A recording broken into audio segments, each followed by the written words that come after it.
준비한 첫 번째. 네. 일단 기사부터 하고 그다음에 네. 뒤에 상담 조금 받는 네. 식으로 진행을 할까 합니다. 요즘 한창 시끄러운 주가 조작 네, 이야기를 맞아요. 가져오셨네요. 주가 조작. 뭐 엄청 하한가도 많이 두드려 맞고 맞아요. 뭐 몇십억 빚더미에 올랐다는 투자자들도 네, 네. 많이 있고 막 그런 맞아요. 인터뷰를 많이 본 것 같습니다. 맞습니다. 예. 근데 제가 요번에 좀 보면서 느낀 게 이게 좀 약간 정치계 재계에 좀 많이 연루가 돼 있더라고요. 그래서 그 아난티 전 회장님도 이렇게 연루가 되셔가지고 네. 그 좀 사회적인 문제가 있었던 것 같고, 또 최근에 임창정 씨도 좀 연루가 돼 있는 것 같은데, 뭐 연루라기보다는 뭐 본인들은 피해자로 생각하지만 이게 네. 또 한편으로는 또 우리가 좀 생각해 봐야 될 게, 이게 사실은 어쨌든 계좌랑 비밀번호를 줬다는 얘기는 나를 그냥 쑤셔. 그런 의미거든요, 사실. 근데 사실 그런 거는 통제력을 완전히 잃은 거기 때문에, 그렇게 하는 거는 좀 계약서 한 장 없이 그렇게 했다는 거는 조금 너무 좀 무모하지 않았나. 근데 그런 거를 하셨던 분들이 또 되게 또 정계 또 뭐 의사라든가 또 그런 분들이 굉장히 많았잖아요. 그래서 그런 거 보면 참 이게 참 희한하다는 생각도 들고, 또 어떤 생각이 들었냐면, 개인적으로 그 사실 아난티 전 회장님 같은 경우는 사실 돈이 어마어마하게 많으셨을 분이잖아요. 근데 그럼에도 불구하고 이렇게 또 돈을 좀 벌고 싶다는 그런 욕망이 아직도 있다는 생각이 드니까, 참 이게 이 사람의 욕심이 이 끝이 없겠구나. 이 욕망의 크기가 진짜 끝이 없는 거구나. 근데 사실 저도 좀 그런 생각을 많이 하게 되거든요. 왜냐하면 저도 이제 고위 자산가들을 만나 봤을 때, 이제 이분들도 굉장히 그 돈에 대한 욕심이 굉장히, 그러니까 그게 나쁘다는 뜻보다는 그래도 어떤 면에서는 또 좋은 분을 할 수가 있는 건데, 이게 돈에 대한 그런 게 욕망이 굉장히 많더라고요. 근데 이제 그게 이제 어떤 행동을 통해서 그거를 하려고 하냐가에 따라 좀 달라진 것 같아요. 그러니까 제가 볼 때는 돈에 대한 욕망을 갖는 거는 너무나 그 기본적인 성향이기 때문에 그건 당연하다. 근데 이제 그거를 어떤 식으로 버냐에 따라서 좀 희비가 엇갈릴 수가 있지 않을까. 근데 이제 이 주가 조작 같은 경우에는 사실은 하지 말아야 되는 어떤 선들이 좀 있었던 것 같은데, 그 선을 이제 넘어서면서 좀 이게 구제받지 못하는 그런 결과들이 일어나지 않았나. 좀 개인적으로는 그렇게 생각하는 거죠. 네. 핸드폰을 맡기거나 비밀번호를 그렇죠. 맡기거나 아무튼 어쨌든 계좌를 다 그냥 통으로 맡기는 거잖아요. 네. 또 심지어는 어떤 경우도 있냐면 여기 보니까 뭐 인터뷰 했던 거 보니까 개인정보를 주니까 또 그걸로 새로운 또 계좌를 또 파서 네네. 네, 그걸로 또 뭐 이렇게 대출을 일으키고 뭐 이런 그렇죠. 식으로 또 했다고 그렇죠. 하는데 네. 다 줘버리는 건 이걸 투자라고 할 수 있는 건지. 그러니까 완전히 묻지마 투자죠. 뭐 묻지마 투자고, 그리고 이제 그거를 통해서 대출을 본인 앞으로 일으킨 거니까. 그러니까 실제 내가 10억을 투자했어도 그거를 뭐 대출을 막 풀로 땡겨서 빚만 뭐 3, 40억 이러신 분들도 꽤 있더라고요. 근데 그렇게 됐을 경우에 그 책임은 과연, 뭐 본인은 물론 피해자라고 주장하지만 어쨌든 본인들도 그 돈 욕심 때문에 그거를 다 허용한 거고, 그 다음에 이게 주가 조작이라는 걸 과연 인지하지 못했을까 하는 거는 또 다른 문제거든요. 그러니까 이거를 내가 모르고, 그러니까 돈을 잃었다고 피해자라고만 생각할 건 아니고, 본인도 이게 주가 조작이라는 걸 어느 정도는 인지하지 않았을까. 그래서 그거를 이제 돈을 땄을 때는 괜찮은 건데, 돈을 잃었기 때문에 내가 피해자다, 이거는 좀 아니지 않나. 저는 개인적으로 좀 그런 생각도 좀 들거든요. 근데 여기서 끝난 게 그래도 다행인 게 땄으면 네. 그 다음 단계에 또 뭔가를 더 하려고 했겠죠. 그렇죠. 그러니까 맞아요. 사람 욕심이 끝이 없는 게, 만약에 또 땄으면 더 심하게 더 이런 식으로 하다 보면은 결국에는 좀 안 좋은 길로 빠지는 경우가 많고, 그래서 애당초 이런 거는 절대 하지 말았어야 되는 게 맞고, 이런 투자는 이제 하면 안 되는데, 얘기 들어보니까 그 임창정 씨 같은 경우에도 그 처음에 딱 만났는데 25억인가를 먼저 송금을 딱 했다고 하더라고요. 근데 사실 그게 25억을 송금했어도 이 사람들 입장에서 이런 큰 돈 나한테 왜 주지 했지만은, 사실 정치인이고 돈을 줬다가 아무 이유 없이 받을 이유는 없는 거니까 그건 얼마든지 소송을 통해서 받아낼 수 있다는 그런 자신감이 있는 거예요, 사실은. 근데 그런 거기 때문에 당장 통장에 계좌를 넣은 거고, 그래서 이제 이 정도 돈이 있으면은 이 사람들 뭐 굉장히 괜찮구나, 이렇게 약간 좀 환심을 사기 위해서 그렇게 한 거잖아요. 그러니까 어떻게 보면 그런 게 다 수법이거든요, 사실. 그러니까 그런 수법에 우리가 또 놀아나지 말아야 될 것 같다는 생각이 들고요. 그 다음에 또 최근에 그 드라마 카지노를 요약본을 좀 봤는데, 거기에 그 호구형이라고 나오는데, 혹시 보셨어요, 카지노? 그게 뭐 봤어요, 호구형? 네. 다 봤습니다, 저는 끝까지. 카지노 다 봤어요. 네. 근데 저도 이제 그 시간이 없으니까 유튜브로 요약본만 봤는데, 네.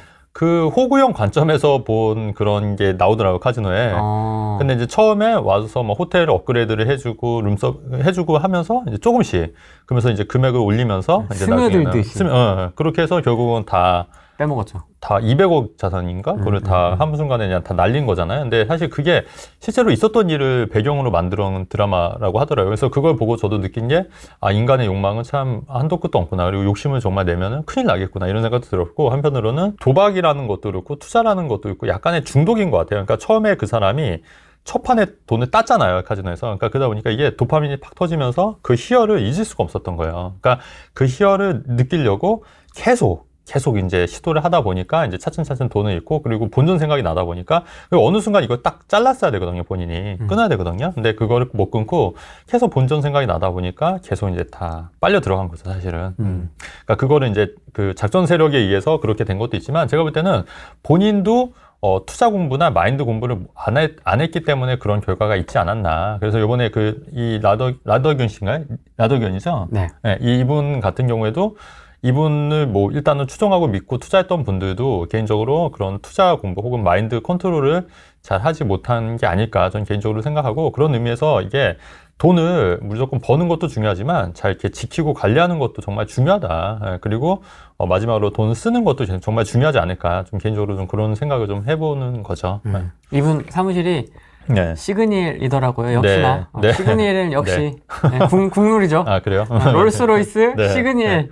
뭐 걸르면 되죠, 그냥. 네. 그러니까 일단은 그 말도 맞는 게, 우리가 이제 그 보여주기식으로 뭔가를 이렇게 과시를 하는 사람들은 대부분 뭔가 자기가 갖고 있는 약점을 감추기 위해서, 뭔가 비정상적인 걸 감추기 위해서, 혹은 뭔가 자신이 없기 때문에 더 그런다고 할 수가 있거든요. 사실은 그래서 제가 책의 한 구절을 봤는데, 가장 좋은 명품은 명품을 살 수 있는데도 불구하고 안 사는 게 가장 진짜 명품이다. 이런 얘기가 있더라고요. 그래서 사실 돈이 많음에도 굳이 명품을 살 이유는 없다고 보는 거거든요. 그리고 그거를 굳이 자랑할 필요는 저는 없다고 생각하는 거예요. 그래서 그거를 자랑하고 사람들한테 얘기를 하면 할수록 저희가 볼 때는 본인들의 어떤 감추고 싶은 어떤 약점들이 분명히 있지 않을까, 저는 개인적으로 그런 생각이 들고, 그런 측면에서 뭐 시그니엘 이렇게 사는 것 뭐 하고 사무실 이런 것도 다 보여주기 위한 거잖아요. 근데 그거보다는 좀 내실이 더 중요하지 않을까, 좀 그렇게 생각합니다. 전세론. 네. 참 그 전세 사기 때문에 네. 그런 것 같습니다. 네.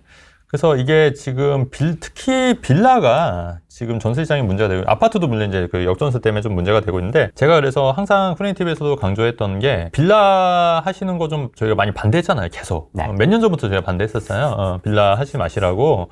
근데 그럼에도 불구하고, 물론 이제 그 와중에도 개발이 되는 빌라들도 있어요. 근데 그게 일반적인 초보자들이 선택하기에 굉장히 어렵고, 또 그런 확률이 낮기 때문에 굳이 빌라를 하시지 마시고 아파트 위주로 가야 된다고 말씀을 드렸는데, 네. 지금 빌라 투자도 안 좋지만 역전세도 나기 때문에 굉장히 이중고를 지금 3중고 갖고 있으신 분들 많을 거예요. 빌라 투자하셨던 분들이. 그래서 그런 부분, 그래서 저도 이제 계속 빌라 투자는 또 잘 안 오르는 것도 있고 안 팔리는 것도 있지만, 지금 역전세에 또 이제 하나에 더 추가가 됐기 때문에 이런 것 때문에 굉장히 좀 빌라 시장은 좀 힘들어질 수 있겠다, 이런 말씀 드렸고, 그 다음에 두 번째는 뭐냐면, 우리가 항상 제가 너무 갭 투자 좀 과하게 하면 안 된다고 제가 계속 누차 말씀드렸던 부분인데, 왜냐면 역전세가 한 번에 날 수도 있고, 그리고 또 세태가 변해서 전세를 그러니까 월세를 살려는 수요가 굉장히 많아지면서 전세를 만약에 안 하는 경우도 있다. 그 다음에 제가 예전에 그 책에 썼을 때 그 법적으로 전세를 금지할 수도 있다는 식으로도 제가 얘기를 했었는데, 최근에 그런 법률도 지금 나오려고 하고 있는 거 있어요, 지금.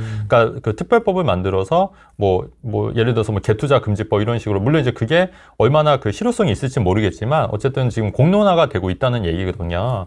그렇다고 하면은 사실 전세로 이제 무리하게 갭투자를 여러 채 하는 거는 굉장히 위험하고 리스크하다고 제가 프레임TV 처음 나왔을 때부터 누차 말씀을 드려서 아마 저희 방송 보시는 분들은 다 아실 거라고 생각을 합니다. 이제 그럼에도 불구하고 지금 그 역전세 때문에 지금 굉장히 힘들어 하시는 분들 많잖아요. 그런 조언을 무시하고 이제 좀 투자하셨던 분들 같은 경우에는, 그래서 조금 요새 좀 뼈저리게 좀 느끼실 수도 있을 거라는 생각이 들어요. 그래서 우리가 항상 생각해야 될 게 뭐냐면, 트렌드는 계속 바뀌어요. 그러니까 이게 그 전세를 갭을 많이 차이가 적은 거에 뜨고 투자는 이 갭 투자의 트렌드가 과거의 투자 트렌드였다고 하면 이게 항상 영원하지는 않을 거란 얘기죠. 그렇다고 하면은 그런 그 역전세에 대비해서 뭔가 준비를 하거나 투자 트렌드를 바꿨어야 되는데, 그럼에도 불구하고 사실 그 갭 투자 강의하신 분들은 줄기차게 그것만 주장했던 거잖아요. 꾸준히 몇 년간, 5, 6년간 책도 그런 내용이가 대다수였고, 저는 그래서 출판 시장에서도 좀 문제가 된다고 보는 게, 계속 그런 책들이 굉장히 잘 팔리니까 굉장히 많이 나왔거든요, 사실. 300채 부자가 됐습니다부터 시작해서 굉장히 많잖아요. 막걸리. 그래서 사실 그런 게 다 이제 해서 지금 이제 사회적인 큰 문제가 됐던 거거든요. 근데 사실 역전세 혹은 갭 투자에 대해서 좀 위험하다고 얘기하는 부동산 전문가가 제가 알기로는 거의 없었다고 봐요. 많지 않았어요. 그러니까 몇몇만 저도 뭐 강하게 얘기하는 건 아니었고 좀 조심해야 된다 이런 뉘앙스로 얘기를 했고 대부분 갭 투자를 굉장히 해야 된다는 식으로 말씀 많이 했거든요, 사실은. 위험하다는 사람이 있었습니다. 딱 생각나는 사람이. 누굽니까? 한문도 교수님. 그렇죠. 그러니까 그런 이제 그러니까 약간 하락론자들은 반대했었죠, 당연히. 근데 이제 주로 이제 부동산 현업에 계시거나 이제 좀 그렇죠. 있던 분들은 부동산 갭 투자에 대해서도 조금 이렇게 그런 경각심을 좀 많이 얘기는 안 하셨거든요, 사실. 근데 네.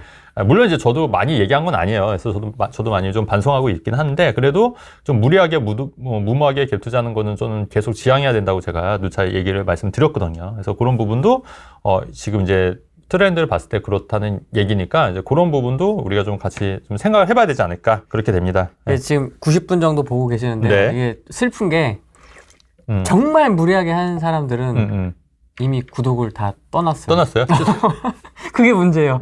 지금 이제 다 떠났고 지금 이제 살아남은 사람들만 이제 네네. 서서히 추려지고 있는 중. 네, 그렇구나. 약간 올해 저는 그렇게 보거든요. 네. 이 부동산 유튜브 시장의 구독자층이 맞아요. 재편될 거라고 좀 보고 있는데 네, 맞아요. 이제 다 떨어져 나갈 사람들은 이렇게 좀 네네. 떨어져 나가고 네. 기존 층 맞아요. 중에서 조금 코어 팬, 네. 코어 구독자, 코어 시청자층이 네. 좀 이렇게 살아남지 네. 않을까. 네. 근데 저도 또 한편으로는 드는 생각이 뭐냐면 갭 투자라는 게 그러니까 그 레버리지를 활용해서 투자를 하는 거지 않습니까? 근데 그게 또 언젠가는 또 기회가 올 수도 있다는 봐요. 또 기회가. 그래서 요거를 흐름이 있으니까 그렇기 때문에 요거를 해서 내가 한번 되었기 때문에 더 이상 부동산 투자를 하면 안 된다. 이렇게 하시는 분들이 또 의외로 굉장히 많아요. 근데 그거는 예전에 주식시장도 한창 잘 나갈 때 투자했다가 그때 중국발 금융위기 해서 2004년도인가? 그때 좀 많이 폭락했거든요.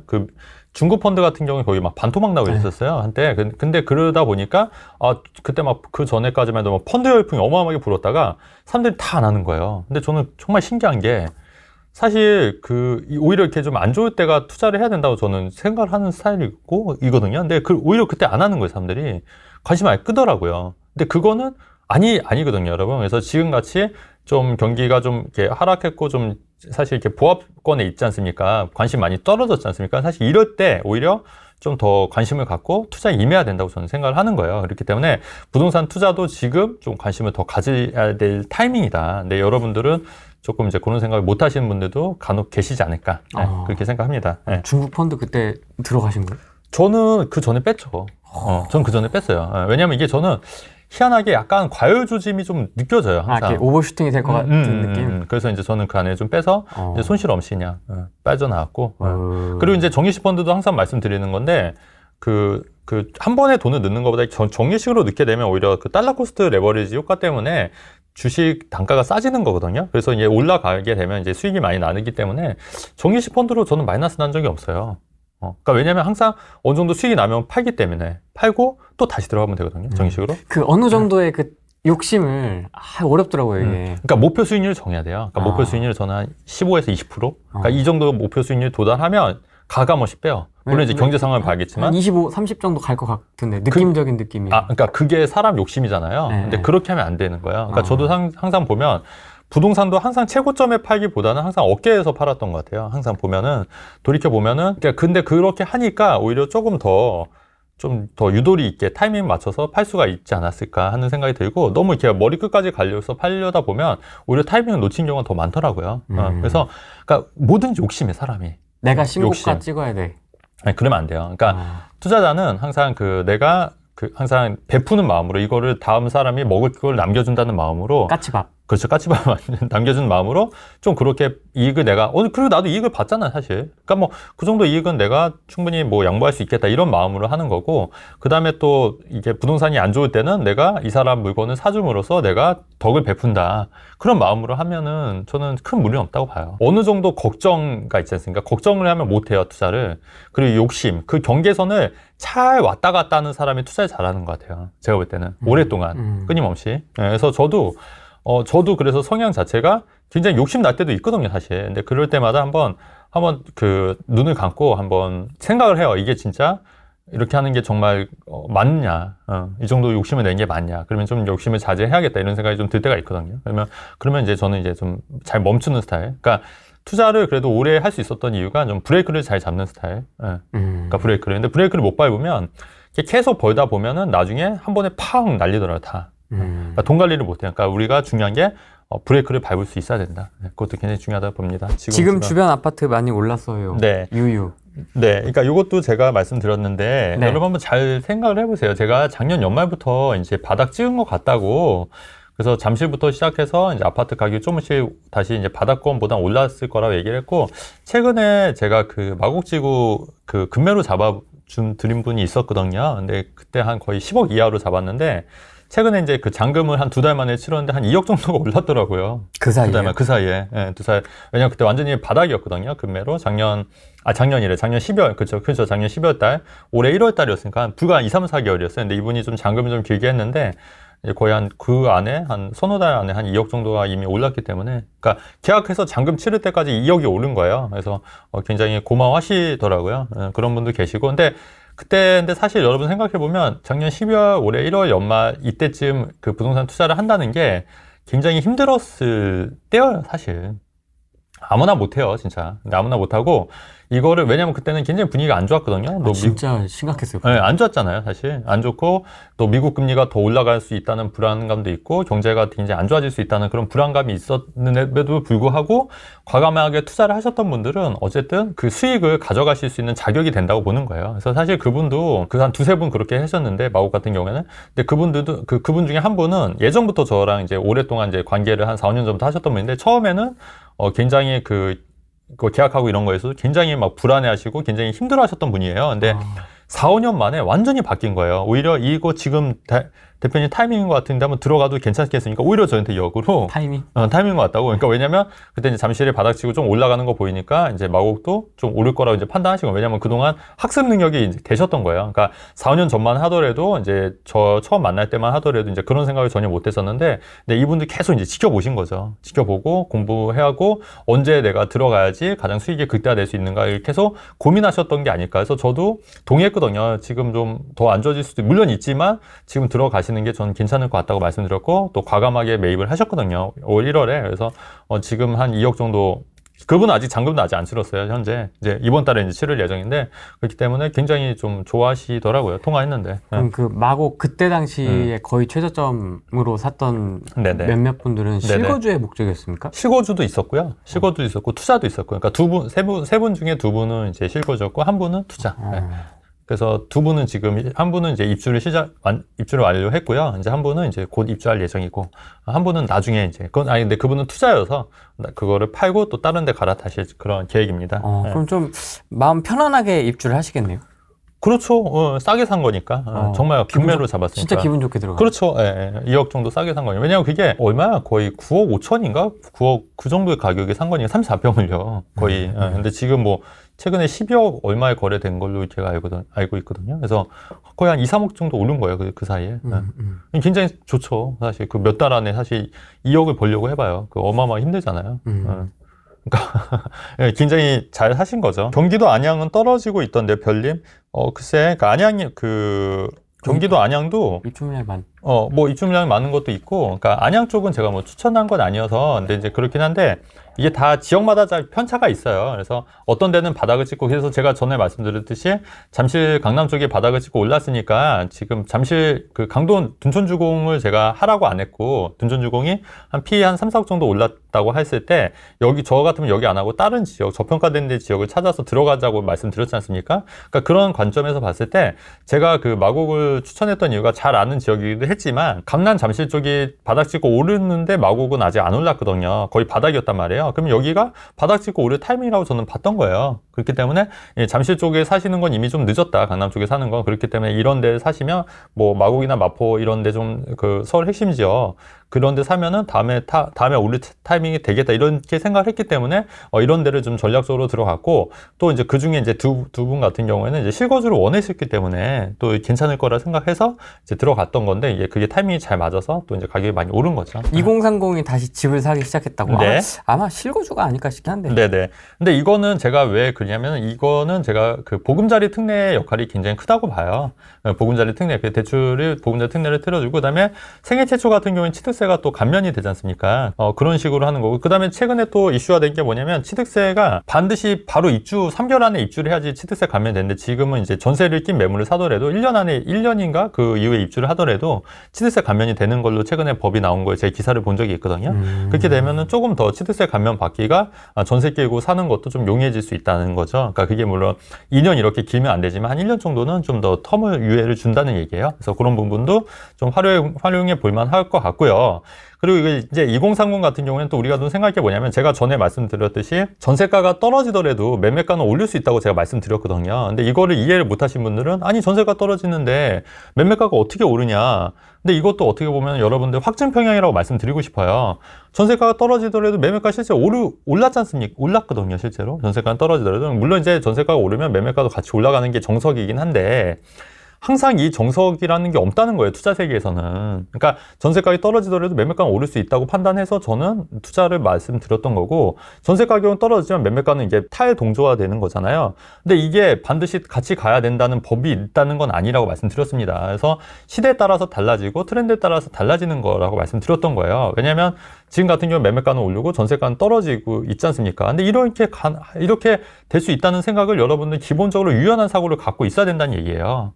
제가 다 프리미티브에서 얘기했던 부분이지 않습니까? 근데 지금 현실로 다 되고 있잖아요. 전세 가격이 떨어지만 매매가는 올라가고 있는 거고. 그래서 2030도 이렇게 사는 이유가 뭐냐면 정보가 굉장히 빨라졌어요, 예전보다는. 그러니까 예전에는 바닥을 찍고 좀 천천히 올랐다고 하면은 지금 바닥 찍었고 이제 바닥 찍었네? 빨리 집 사겠다. 이런 학습 능력, 그다음에 내가 집을 사는 게 훨씬 더 이득이다 이런 생각을 갖고 있기 때문에 젊은 사람들일수록 왜냐하면 그게 유튜브라든가 이런 게 매체가 굉장히 많이 발달했거든요. 그래서 이런 게 빨라지기 때문에 점점 그 트렌드가 좀 빨라지고 있다는 거예요. 그래서 그렇기 때문에 지금 젊은 세대들이 지금 집을 사고 있다 이렇게 보여지고 있고 뭐 나쁘지 않다고 봐요. 왜냐면은 빨리 집을 살수록 저는 좋다고 보는 견해이기 때문에 젊을수록 빨리 사는 게 좋다고 보기 때문에 이거는 뭐 나쁘지 않다고 보는 거죠. 이것도 제가 좀 이따 말씀드릴 건데 네. 전반적으로 지금 좀 거래가 좀 되고 있고요. 지금 바닥권을 강남, 서울 쪽 수도권을 좀 이게 확산되고 있는 분위기라고 말씀드리고 지방도 조금씩 그래도 지역에 따라서 조금 금매물 소진되고 있더라고요, 지방도. 그래서 그런 부분이 있고. 그래서 제가 큰 틀에서 말씀드렸을 때도, 이게 조정적인 수도권이 대거 해제가 되면서 지방 쪽보다는 서울 수도권 쪽으로 더 빨리 움직일 거다라고 말씀드렸었잖아요. 강남 필두로 해서 작년 연말에 바닥 찍고, 거래는 좀 어느 정도 되고, 그 이하로 떨어지진 않을 거고, 원만하게 가다가 이제 오늘 연말쯤 돼서 조금씩 올리지 않을까 이렇게 제가 전망을 했던 부분이에요. 그 전망을 뭐 바꿀 생각이 없거든요. 그대로예요, 그대로고 지방 쪽보다는 서울 수도권 쪽이 조금 더 빨리 움직이고 가격이 좀 더 갈 거다 이렇게 말씀드렸는데 지금 트렌드가 지금 그렇게 가고 있습니다. 그래서 전반적으로 궁금합니다. 네. 연말이 됐을 때 네. 모 교수님처럼 30%가 더 하락할지 연말엔 좀 분위기가 달라질지 궁금합니다. 네. 근데 지금 이 상태로 봤을 때는 다시 30% 떨어질 가능성이 오히려 더 낮아 보이거든요. 그러니까 작년 연말에 그런 얘기를 딱 들었을 때 사람들이 그럴 수도 있겠다 이런 생각을 하겠지만 지금 그 얘기를 하면은 좀 아니지 않나 이런 생각을 하시는 분들이 더 많아질 수밖에 없어요. 지금 분위기 자체는. 근데 지금 뭐 물론 한미 금리 역전차가 이렇게 돼 있고 하지만 그래도 환율도 기본적으로 좀 이렇게 올라갔던 환율도 다시 좀 안정적으로 되고 있고 또 여러 가지 물론 경제적인 이슈, 세계적인 뭐 이슈들이 있지만 그렇다고 뭐 이렇게 큰 타격이 있거나 이런 건 아니거든요, 사실. 그렇기 네. 때문에 저는 시간이 가면 갈수록 조금씩 낮아지지 않을까 하는 게 제 생각입니다. 네. 이게 강남에서부터 이렇게 조금씩 그래도 온기가 조금씩 네. 퍼지는 것 같긴 해요. 네, 제가 네. 구로인데 아직 네. 구로 쪽까지는 그게 네. 온기가 온 것 같진 않고 네. 금매가 이렇게 툭툭 나오는데 그게 사라지진 않고 있고요. 약간 이렇게 조금씩 좀 퍼지는 느낌? 네. 조금씩? 네, 맞습니다. 그러니까 지금 뭐 지방 털고 지금 수도권도 지금 아직 안 오르는 지역들이 있기 때문에 지금 갈아타시는 게 낫다고 제가 누차 말씀드리는 거예요. 근데 안 팔리는 게 문제죠, 뭐. 안 팔리는데요? 그러니까 안 팔리는 거 제가 어떻게 해줄 수가 없어요. 싸게라도 던져야 됩니까? 그렇죠. 그러니까 싸게 던진다고 해서 손해가 아닌 게 또 싸게 사면 되기 때문에, 그러니까 이런 마인드를 좀 바꾸셔야 되는데, 글쎄, 손해를 보고 또 팔아라고 얘기하기가 굉장히 죄송해요. 쉽지 않아요. 그러니까 쉽지 않죠. 그래서 요거는 알아서 하는 수밖에 없어요. 알아서 판단하시는 수밖에 없고. 알아서 해라. 네, 알아서 해서. 근데 팔고 수도권 오시는 게 타이밍상 저는 나쁘지 않다고 봅니다. 네. 팔고 옮기시는 게. 네. 그렇게 하시면 좋을 것 같아요. 전는 전세가 77% 내리고 월세는 10% 올랐다. 그래서 제가 큰 틀에서 그 부동산은 작년 바닥 찍고 올 상반기에는 이제 보합으로 가다가 올 하반기 수준으로 좀 차 오를 것 같다고 제가 누차 말씀드렸고, 그 전망을 수정하지 않고 있다고 말씀드렸고, 그거 플러스 해서 제가 좀 관심 있게 보셔야 될 게 뭐냐면, 그 중에 하나가 오피스텔도 말씀드렸던 거예요. 오피스텔 왜냐면 기존에 너무 원룸 오피스텔이 많이 안 올랐고, 그 다음에 DSR 적용이 좀 배제가 되면서 대출 한도가 좀 나아졌던 면이 있고, 다만 하나 더 풀려야 되는 게 뭐냐면 오피스텔은 주택수에서 빠져야 된다, 빨리. 주택수에서 빠져야지. 왜냐면 오피스텔 때문에 다른 거 살 때 취득세가 중과가 되는 부분이 있지 않습니까? 근데 그게 빨리 해제가 돼야 되는데 이게 해제를 시켜줘야 된다고 봐요. 근데 이게 하나가 더 풀리면 오피스텔이 조금 더 살아날 것 같은데, 그 와중에 오피스텔 같은 경우에는 최근에 저도 오피스텔 여러 채 갖고 있는데 월세가 많이 올랐어요. 그러니까 전세가 낮아지니까 오히려 월세는 오르고, 제가 예전에 영상에서도 월세 폭등 시대가 온다라는 영상을 제 유튜브에 찍은 적이 있는데, 이 말은 월세가 막 급작스럽게 오른다기보다는 전세보다는 월세 수요가 많아지기 때문에 월세가 많이 오를 거다. 월세가 오를 거기 때문에 임차인 분들도 무조건 전세나 월세 사는 것보다는 좀 내 집 마련을 강구하는 게 더 낫겠다, 이런 취지로 얘기를 한 거거든요. 월세가 오르기 때문에 전세값은 내리고 월세는 오르기 때문에 서울 원룸, 특히 원룸 오피스텔 같은 경우에도 조금 더 관심을 갖고 좀 지켜보시는 것도 괜찮은데, 다만 오피스텔은 주의할 게 뭐냐면, 내가 어떤 사람이 사야 되냐고 하면 제가 항상 말씀드리는 게 이거예요. 아예 정말 돈이 없어서 투자를 하고 싶으면 못 사는 사람들, 이런 사람들은 사도 괜찮을 거다. 왜냐면 돈이 한 1,000만, 2,000만 원밖에 없는데 투자할 게 없잖아요, 사실. 그러면 그거를 오피스텔 전세 끼고 사는 것도 나쁘지 않을 거다, 이렇게 말씀드렸고, 그 다음에 청약을 노리는 사람들, 오피스텔은 청약이랑 할 땐 무주택이니까 상관이 없다. 그리고 그 다음에 또 다주택자들, 이미 다주택자로 다 했기 때문에 더 이상 나는 할 게 없기 때문에 월세 받은 오피스텔을 사놓겠다, 이런 사람들. 근데 이런 사람들 아니고 당장 좀 자산을 키우겠다, 이런 분들은 오피스텔을 하면 좀 안 된다, 이렇게 말씀드렸잖아요. 그러니까 다 그런 목적에 하에서 적용이 되는 사람들은 오피스텔도 조금 관심을 가질 만하다. 그래서 그런 측면에서 이제 제가 계속 말씀을 드리는 거예요. 평균 10%면 진짜 많이 오르는 많이 올랐어요. 예. 실제 저도 그 체감하고 있는 게, 물론 이제 그 대출 이자도 좀 올랐긴 했는데, 오피스텔 월세가 더 올랐기 때문에 이게 충당하고도 훨씬 좀 더 이득이 생기더라고요. 그러니까 오피스텔 월세 많이 오르니까. 그래서 근데 앞으로도 더 오르지 않을까? 저는 개인적으로 좀 그렇게 합니다. 예. KMS님. 네. 재작년 부동산 호황기 서울 도심 아파트를 매수했는데요. 매도 시기를 본다면 하락기는 아파트도 안 팔려서 아파트 시장이 어느 정도 정상화되고 나서 봐야 할까요? 아파트를 팔고 전세 살면서 갭 금액으로 수도권 아파트 갭 투자하려고요. 그러니까 이게 아파텔이지 않습니까? 그러니까 오피스텔이거든요, 이분이 산 게. 그러니까 재작년에. 예, 그래서 그러니까 이거를 아파트를 저 같으면 이제 손해를 보고라도 지금 좀 그 저평가되어 있는 아파트들을 사는 게 맞다고 보거든요. 그러니까 아파트에서 아파트로 갈아타신 게 좀 맞다고 보는 거예요. 이제 근데 이제 그거를 하려면 또 손해를 보고 또 이제 부대비용, 취득세 이런 게 또 부과가 되는 거니까 그런 거를 좀 따져 보셔야 될 것 같은 거고, 그다음에 어떤 아파트인지 제가 모르지 않습니까? 그래서 그거는 조금 더 깊게 들어가는 내용이라 여기서 딱 뭐라고 말씀드리기 힘든 것 같아요. 또 전체적인 더 많은 정보가 필요하신 거죠? 그렇죠. 네네. 이분에 대한. 그렇죠. 다른 자산이냐. 상황. 그렇죠. 예, 현금 흐름이라든가 이런 게 다 종합적으로 있어서 이제 말씀을 드리는 거랑 단순히 표면적으로 말씀드리기는 좀 힘들지 않을까. 근데 제가 볼 때는 큰 틀에서 말씀드리면 지금은 아파트를 팔고 수도권에 이제 아파트를 사는 게 좀 맞다. 전 개인적으로 그렇게 생각합니다. 예.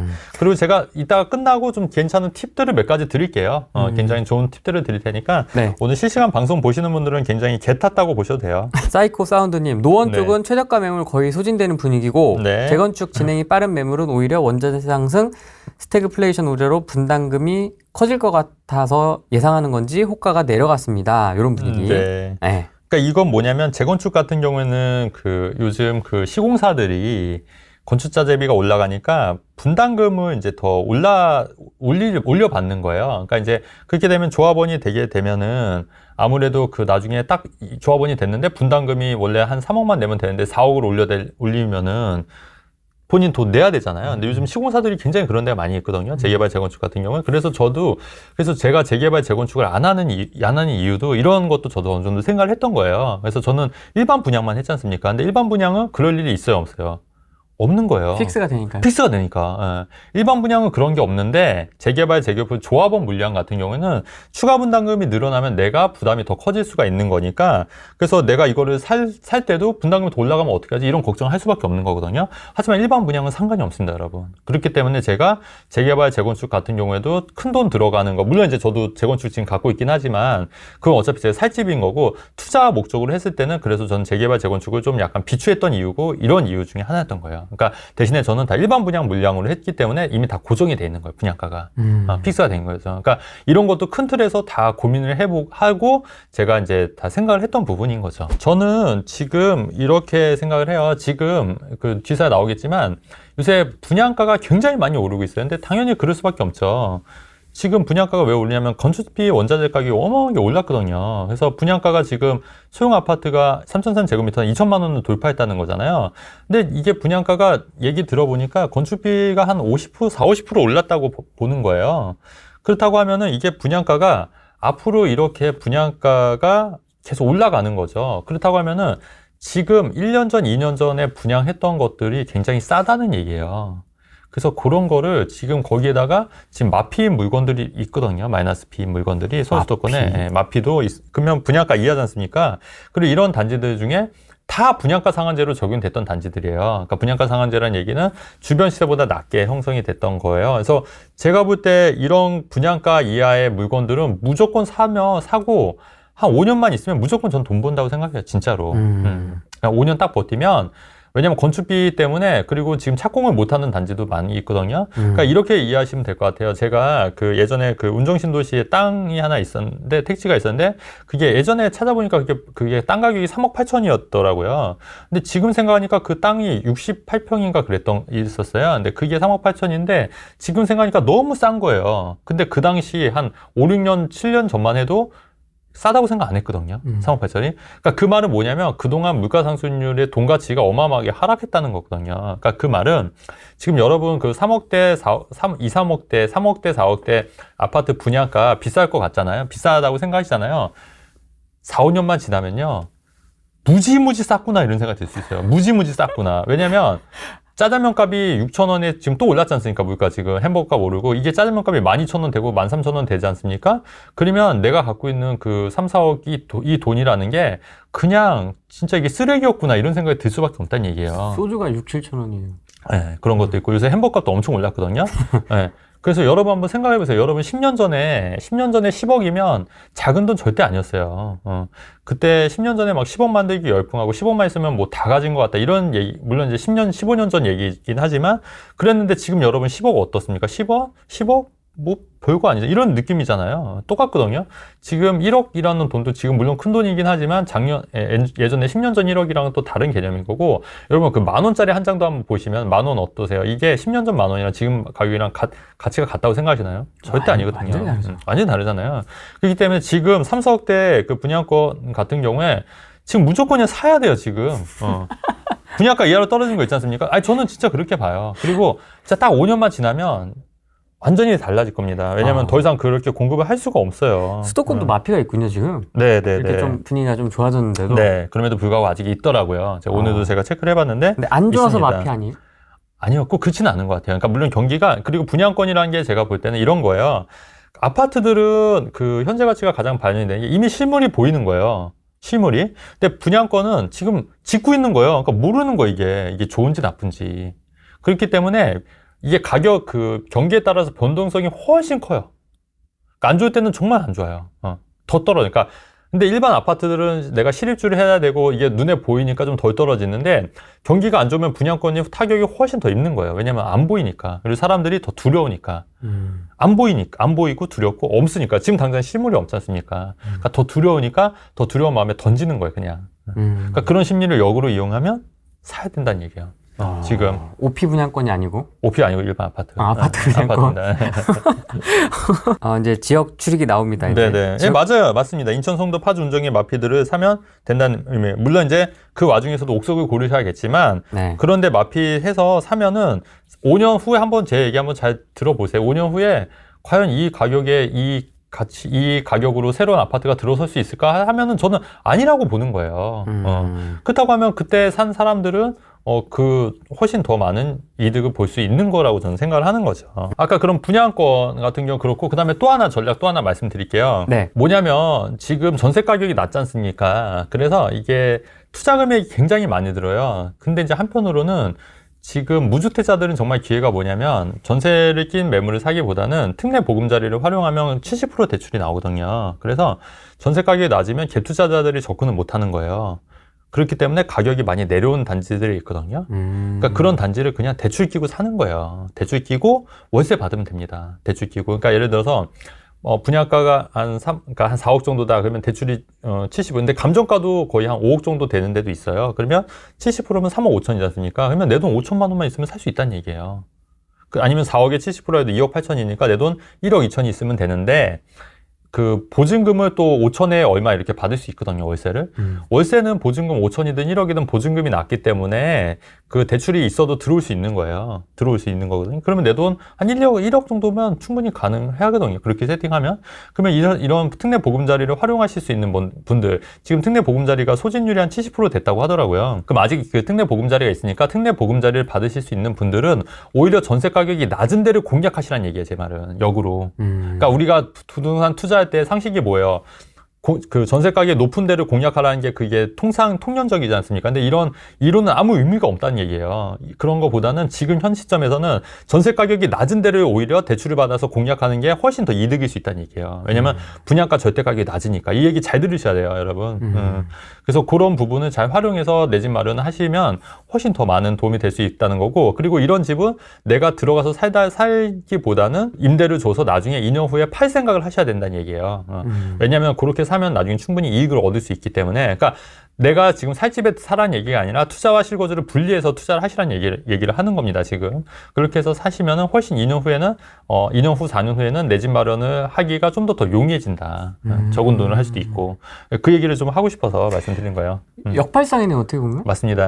왜냐면 투자를 할 때는 보통 전세가를 갭을 좀 보니까. 그렇죠. 그러니까 그게 일반적인 강사들이 얘기하는 그런 전략이고 투자지 않습니까? 전세가 높은 데를 무조건 사야 된다. 근데 그게 항상 그럴 수가 없다는 거예요. 그러니까 트렌드에 따라서 우리는 계속 변해야 되는 거고, 역발상적으로 생각을 해서 오히려 전세가가 낮은 데를 공략하라는 게 제 얘기인 겁니다. 다만 대출이 충분히 나올 수 있는 분들이라면. 네, 대출을 좀 높게 받으면 그 월세로 대출이 충당이 다 됩니다. 다 돼요? 네, 충당이 되고도 돈이 좀 남거나 거의 충당이 되거든요. 그렇기 때문에 그렇게 하는 게 훨씬 더 이득일 수 있다는 얘기예요. 그러면 버틸 수도 있고. 그렇죠. 그렇습니다. 그래서 오늘 이렇게 굉장히 중요한 팁을 2가지를 말씀드렸어요. 첫 번째는 지금 마피난 분양권 다 웬만하면 사도 된다고 말씀드렸어요. 왜냐하면 계속 건축비라든가 이런 게 올라가기 때문에 3년 후, 5년 후에는 분명히 오를 거다. 전 그렇게 보는 거예요. 더 이상 떨어질 수가 없다. 왜냐하면 돈 가치가 하락하고 있기 때문에 지금 3, 4억이 굉장히 큰 돈이지만 나중 되면 5년 후에는 정말 큰 돈이 아닐 수 있다. 한 1억 5천 정도의 돈밖에 안 될 수도 있다. 이런 말씀 드리는 거고요. 두 번째는 뭐냐면 전세 갭이 높은 거를 살려고 하지 말고 전세가 굉장히 낮은 지역을 전략적으로 대출을 받아서 사는 전략을 노리는 게 굉장히, 그것도 어떻게 보면 역발상 투자로 할 수 있다는 얘기예요. 그러니까 어디서 얘기해 주지 않은 그런 얘기를 제가 지금 말씀드리고 있는 겁니다. 역시 포인트는 짧고 간결하게. 네네. 특례 보금자리로 분양권 살 수 있나요? 특례 보금자리로는 분양권을 살 수가 없는 게, 당장은 일단은 계약금이고 중도금 대출을 이제 인수하는 거예요. 그래서 특례 보금자리가 아니고 분양권 했다가 이제 나중에 완공이 될 때 특례 보금자리로 할 수가 있는데, 이제 특례 보금자리가 근데 분양권은 문제가 뭐냐면 완공되는 시점이 1년 후, 2년 후지 않습니까? 근데 그때 특례 보금자리가 없으면 특례 보금자리가 안 될 수도 있다는 얘기예요. 근데 그렇다도 하더라도 무주택자는 기본적으로 특례 보금자리 대출이 아니더라도 70% 대출이 나오기 때문에 그렇게 해서 그 대출을 받아서 이제 사는 방법도 한번 고민해 보시라는 얘기를 말씀드리는 거예요. 최근에 그 구축 아파트를 이제 싹 리모델링해서 이제 한 대를 제가 집들이 초대받아서 갔는데, 그때 느낀 게 뭐냐면, 그래도 신축이 최고다.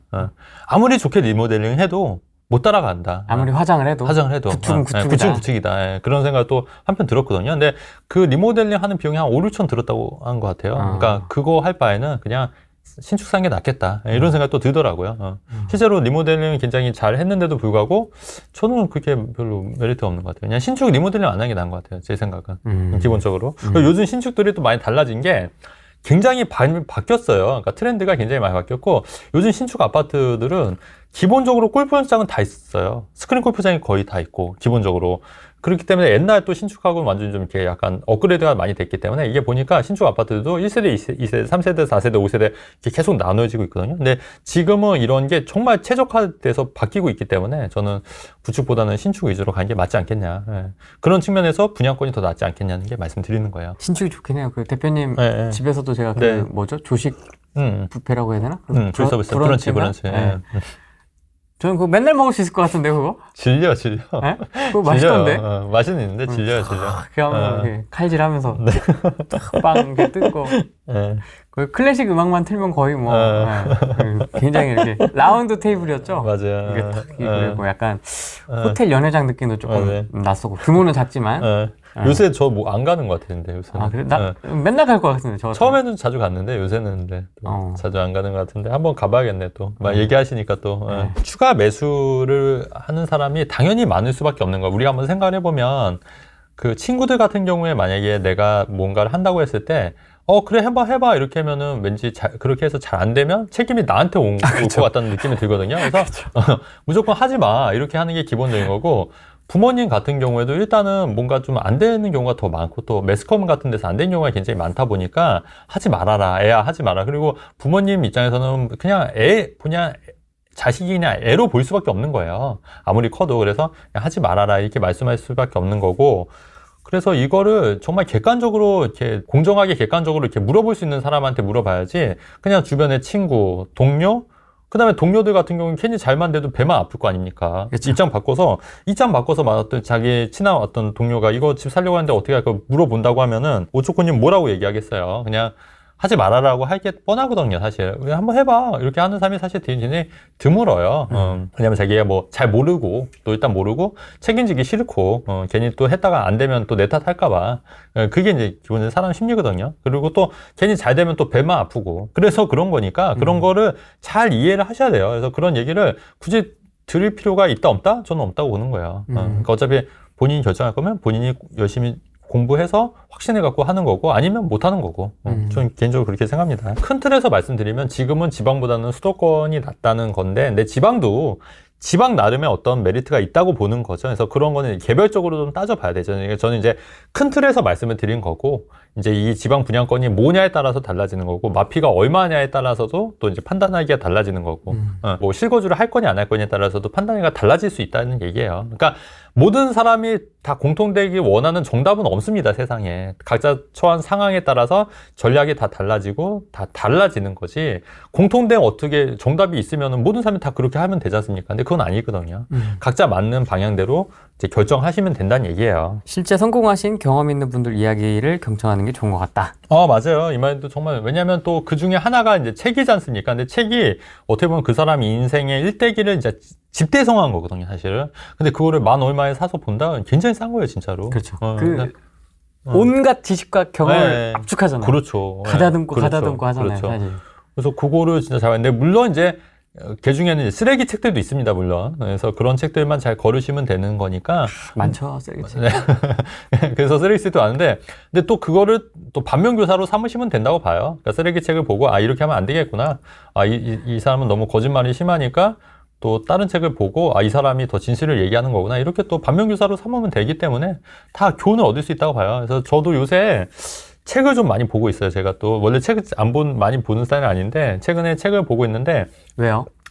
이제 좀 사업 쪽, 비즈니스 쪽으로 좀 책을 보고 있습니다. 비즈니스. 부동산 책은 아니고요. 부동산 책은 아예 안 봐요. 원래 안 본 지도 꽤 오래됐고 사업 쪽에 좀 관심이 많다 보니까 사업 쪽 책을 보고 있는데 굉장히 저도 많은 영감을 얻고 있고 또 많이 공부를 하고 있어요. 뭐 보세요, 요즘에는? 요즘에 최근에 봤던 게 그 김승모 씨가 쓴 거 사장학개론? 네, 사장학개론 그것도 다 봤고요. 안 그래도 지금 보내주신 분이 계셔서 저한테 선물로 보내주신 분이 계셔서 그거 봤고 그다음에 세이누이 가르치는 것도 봤고 그다음에 예전에 그 사장의 속마음 뭐 이런 책도 있어요. 그거 정확하게 제목이 다를 수도 있는데 그거 보고 있고. 그래서 요새 뭐 유튜브 안 찍고 책 보고 있어요.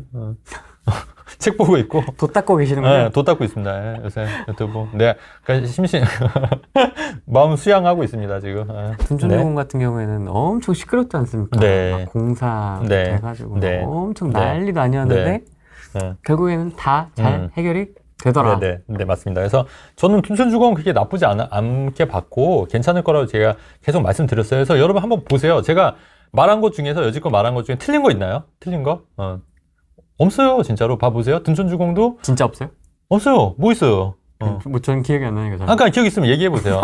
얘기해주세요. 둔촌주공도 잘 될 거라고 말씀드렸었고, 작년 연말에 바닥 찍은 것 같다고 말씀드렸었고, 지방보다는 서울 수도권으로 오셔야 된다고 말씀드렸었고, 그 다음에 빌라 이런 거 하시면, 지역주택자 하시면 안 된다고 말씀드렸고, 생수 제가 하라고 했습니까? 하지 말라고 했습니까? 하지 말라고 했잖아요. 다 맞지 않습니까? 예전에 뭐 김포 같은 경우도 제일 저평가된 것 같다고 말씀드렸고, 뭐 양주 옥정 같은 경우에도 물론 지금 좀 떨어진다가 다시 반등하고 있긴 하지만 이런 데도 나쁘지 않기 때문에 차라리 뭐 서울에 있는 고가 아파트 이미 많이 오른 지역 사는 것보다는 이런 데 싼 데 사는 게 훨씬 더. 근데 이런 게 싸게 산 데가 훨씬 더 나은 거예요 지금. 작년 재작년에 서울 고점에 샀던 분들은 다 마이너스 한 3, 4억 보신 거거든요. 근데 그보다는 오히려 이렇게 좀 저평가된 데 사는 게 맞다고 보는 거고, 그 다음에 또 보시면 이제 분양권 있지 않습니까? 서울 수도권 분양권도 나중에는 다 오를 거예요. 오를 겁니다. 그래서 그런 것도 한번. 근데 제가 뭐 얘기한 건 틀린 얘기 있나요? 아니, 그 댓글로 한번 얘기 좀 해주시면 좋을 것 같아서. 그리고 작년 21년에 제가 뭐라 얘기했냐면 이미 서울은 고점인 거 어깨까지 왔으니까 너무 무리해서 사지 마시라고 다 말씀드렸던 거예요. 다 얘기 다 맞잖아요, 다. 뭐 틀린 얘기 있나요, 여러분? 아니, 뭐 얘기 좀 해주세요. 그리고 저는 그거를 행동으로 옮기고 있다고요, 제가 스스로. 그러니까 저도 투자 그런 식으로 하고 있지 않습니까? 제가 서울에 고가 아파트 산 게 아니잖아요. 저는 이게 다 분산 투자 해놨잖아요. 분산 투자해서. 그래서 별로 타격이 없는 거고, 역전세 대비해야 되니까 무리하게 갭 투자하지 마시라고 제가 다 누차 말씀드렸던 거예요. 공시지가 1억 이하도 너무 무리해서 하면 안 된다. 제가 법인 하라고 했습니까? 하지 말라고 했습니까? 하지 말라고 했거든요. 맞아요. 법인도 끝물이라고 하지 말라고 그랬잖아요. 본인도 법인으로 안 하셨죠? 저 안 했어요, 실제로. 그 다음에 여러분, 환율도 제가 한참 고점일 때 더 이상 안 오르고 오히려 고점이니까 오히려 떨어질 수 있다고 제가 말씀드리면 다 맞지 않습니까? 다 맞아요, 진짜. 근데 다 맞아요. 왜 지금 얘기하는 거는 네. 사람들이 뭐 왜 잘 안 볼까요? 모르죠. 나도 그게 신기하다니까. 나도 신기해. 요것도 지금 한미 금리 차가 역대 최대거든요, 사실은. 맞아요. 근데 오히려 부동산 시장은 반등하고 있다는 얘기잖아요, 기사가. 서울, 경기, 미분양 아파트도 속속 완판되고 있고, 지방도 일부 아파트도 완판 대열을 합류하고 있다. 그러니까 우리가 예상하는 건 시나리오는 뭐였어요? 미국 금리 차가 인상이 되면은 달러 유출이 되기 때문에 환율이 폭등하고 굉장히 경제 안 좋아질 수 있고 우리나라도 금리를 빨리 올려야 되기 때문에 굉장히 안 좋아질 수 있다고 했지만 사실 이게 예상과는 좀 다르게 흘러가고 있잖아요. 사실 물론 좀 더 지켜봐야겠지만 예상이 항상 맞지는 않는다. 예상이 맞지는 않고 또 전문가들이 말하는 게 전부는 아니더라. 그리고 실제로 미국 금리차가 있어도 지금 잘 버티고 있다고 보는 거는 그만큼 우리나라 경제 구조가 굉장히 탄탄해졌구나. 또 한편으로는 또 이런 생각도 할 수 있는 거고 또 환율 변동이 없는 것도 우리나라 경제가 팬더멘털이 많이 좋아지고 있다. 이렇게 좀 이해하시면 좋을 것 같고요. 네. 우리가 투자자 입장에서 봤을 때는 그래서 항상 좀 부정적인 것보다는 좀 긍정적으로 바라보는 게 맞는 것 같아요. 긍정적으로 바라보는데 다만 여기에서 내가 놓치는 리스크는 있는지 없는지 이런 거를 체크하시는 게 중요하고 기본적으로 기본 토대는 부정보다는 긍정이 있는 게 돈을 버는 사람들의 특징이더라. 사업을 하는 사람들의 특징이더라. 그럼 여러분들도 이런 뉴스를 봤을 때 조금 더 긍정적으로 세상을 좀 바라보는 게 맞지 않겠나. 그래서 가끔 보면은 폭락론자들 이렇게 많이 얘기하시잖아요. 굉장히 경제 안 좋아지고 마이너스 30 폭락하고 뭐 둔촌주공 미분양 나올 것 같고. 근데 다 아니지 않습니까? 다 아니거든요. 그래서 세상을 조금 더 긍정적으로 보시는 것도 좀 필요하겠다. 이런 측면에서 말씀을 드린 것 같고 또 이슈가 미국 이슈에서 하나 더 말씀드리면 부채 한도 협상 있지 않습니까? 근데 그것도 결국에는 타결이 될 수밖에 없어요. 그러니까 지금 언론에서는 그것 때문에 굉장히 큰 문제라고 많이 얘기가 하지 않습니까? 근데 제가 볼 때는 그 타결이 안 됐으면 안 되거든요, 사실은. 지급해야 될 것도 많이 있고, 안 되거든요. 그래서, 왜냐면 공무원들 월급은 어떻게 줍니까? 부채 협상 타결이 안 되면. 그래서, 물론 이제 계속 이게 부채가 늘려가는 게 맞냐, 이거는 둘째 치더라도 어느 정도는 타결이 이번에도 될 거다. 그리고, 좀 이런 금융 시스템은 좀 바뀌긴 해야 돼요. 제가 볼 땐 바뀌긴 해야 되는데, 그럼에도 불구하고 이게 부채 한도를 계속 뭐 조금씩 줄여 나가든지 하더라도 이번에는 타결이 될 거기 때문에 그렇게 언론에서 떠드는 것처럼 그렇게 큰 문제가 이슈가 있진 않을 거다. 예. 왜냐면 사실 그게 매번 있었거든요. 부채 한도 관련해서. 예전에도 부채 한도 근데 이게 사실 계속 올라가고 있는 건 좀 안 좋은 방향성이긴 한데 어쨌든 뭐 그거는 이제 어느 정도 해결이 될 거기 때문에 너무 그렇게 크게 걱정 안 하고 너 지나치게 걱정하실 필요는 없지 않겠냐. 이게 제 개인적인 생각입니다. 그래서 사실 이것도요. 제가 용인 쪽도 제가 사실은 추천을 좀 했었어요. 이거 발표 나오기 전에 반도체 클러스터. 근데 그거 용인 쪽 추천해서 하셨던 분들이 이제 물론 마피가 나서고 그랬었는데 이거 발표 나고 나니까 이 마피가 싹 이제 사라지더라고요. 그때 당시에는 왜 용인을 추천했어요? 싸니까 저평가됐다고 판단해서 했던 거예요. 이것도. 근데 그때 제가 추천하니까 다른 방송에서 보니까 뭐 거기 안 좋다고 엄청 까는 영상을 누가 올렸는데 그걸 저한테 링크로 보내주셨더라고요. 그래서 아니 이거 그렇지 않다. 실제로 좀 더 지켜보시라고. 이게 그렇게 안 좋은 적이 아닌 게 왜냐면 이게 가격이 굉장히 낮기 때문에 분명히 괜찮을 거라고 좀 기다려 했는데 그러고 나서 한 몇 달 후에 용인 클러스터 반도체 딱 발표가 나니까 급매물들이 싹 사라지는 거예요. 그러면서 이제 마이너스 스피드도 좀 싹 사라지고 했고 그렇게 해서 지금 다시 이제 물론 이제 그게 분양가에서 좀 더 아직 올리지는 않았지만 그래도 그런 금매물도 많이 소진이 됐거든요. 그래서 저는 개인적으로 나쁘지 않다고 보는 거예요. 용인 쪽도. 그래서 이런 것도 제가 추천을 미리 다 했던 부분이거든요. 그러니까 저는 저평가됐다고 판단해서 하면은 분명히 괜찮을 거라 말씀드렸던 거예요. 좀 중장기적으로 보면은. 근데 이게 빨리 발표가 나면서 이제 그게 좀 더 빨라진 건데. 근데 어쨌든 그거에 대해서 뭐 왈가불가 말들이 많아요. 제가 예전에 김포 같은 경우도 전 나쁘지 않다고 저평가돼 있다고 생각해서 얘기했을 때 사실 김포 괜찮다고 한 전문가들이 없었지 않습니까? 거의 없었어요. 그래서 괜히 저만 이상한 사람처럼 취급받던 시절도 있었던 거예요. 왜냐면 김포 출산 사람이 별로 없었으니까 그 당시에. 근데 저는 그 당시에 김포가 3억대 4억대면 3억대였으면 굉장히 싸다고 봤거든요. 그럴 가격이 나올 수가 없다고. 그래서 그렇기 때문에 전 중장기적으로 괜찮을 거라고 계속 말씀을 드렸던 건데 실제로 그래도 많이 올랐다가 물론 지금 좀 떨어지긴 했지만 다시 반등할 여지가 있고 그리고 김포는 제가 누차 말씀드리지만 5호선 호재가 나올 거예요. 올해 안에. 그러면 다시 한번 좀 반등할 수 있는 여지가 좀 있다고 저는 계속 보는 거예요. 계속 말씀드리는 그것도 한번 지켜보세요, 여러분들. 네, 그것도 말씀을 드리는 건데. 네. 근데 어쨌든 그게 용인 여기가 지금 평당 어디죠? 12억이었는데도 이게 분양이 잘 됐어요. 이 편한 세상 얘기하는 거거든요. 근데 여러분 생각해보세요. 지금 용인에 물론 플랫폼 시티 물론 입지나 이런 게 나쁘진 않고 구속력 가까워서 뭐 GTS A로 연결돼서 좋긴 한데 그래도 용인이 12억 3,500이라는 게 말이 된다고 생각하시냐는 거죠. 좀 비싼 것 같아요. 비싸잖아요. 근데도 이게 어느 정도 분양이 됐다는 거는 이거를 받아들이는 사람들이 많아지고 있다는 거예요. 그만큼 분양가는 많이 올랐다는 거거든요. 그러니까 12억 3,500도 된다는 거예요, 지금. 오히려 광명이나 이런 데보다 분양가가 낮다고 생각하는 사람들이 늘어나고 있다는 거잖아요, 지금. 그렇기 때문에 아까 계속 누차 말씀드리는 게 그럼 이게 분양가로 딱 고정이 잡혀버리면 기존에 3억대, 4억대 분양했던 단지들이 얼마나 싼 거냐고요. 그 얘기인 거예요, 지금 제 얘기는. 그렇지 않습니까? 둔촌주공 하신 분들 위너네. 그래요. 그러니까 둔촌주공 하신 분들도 그렇고 지금 이거 용인 그쵸 둔촌주공이 용인보다는 훨씬 입지가 좋으니까 그렇지 않습니까? 그렇다고 하면은 지금 반도체 클러스터의 힘도 있지만은 용인 플랫폼 시티 같은 경우에도 이게 초창기니까 이게 좀 더 싼 거예요. 이거보다 나중에 또 분양되는 거 이거보다 더 분양가가 오를 거란 얘기예요. 근데 이거를 지금 받아들이고 있다는 얘기가 더 중요한 거예요. 어떻게 받아들이지? 근데 그게 현실은 이렇다는 거예요. 현실을 봤을 때. 그러면 제가 자꾸 누차 말씀드리는 지금 3억대, 4억대 분양권이 그게 과연 그 가격이 맞을까? 한번 생각을 해보시라는 얘기예요, 여러분. 그게 3, 4년, 4, 5년 후에는 어떻게 될 거냐고 여러분 한번 상상을 해보시라는 얘기예요. 제 얘기는. 제 말이 틀립니까? 거기다가 재개발 조합원 입주권, 재건축 입주권은 추가 분담금이 늘어날 수도 있는 리스크가 있지 않습니까? 일반 분양은 그런 리스크 있어야면서요. 없다는 얘기예요. 없다는 얘기. 그냥 딱 픽스된 금액이라고요, 여러분. 근데 거기에 지금 마이너스 P로 살 수 있다? 이런 기회가 어딨냐고요. 이런 기회가, 여러분. 거기다가 대출도 무주택자 같은 대출도 풀려준다?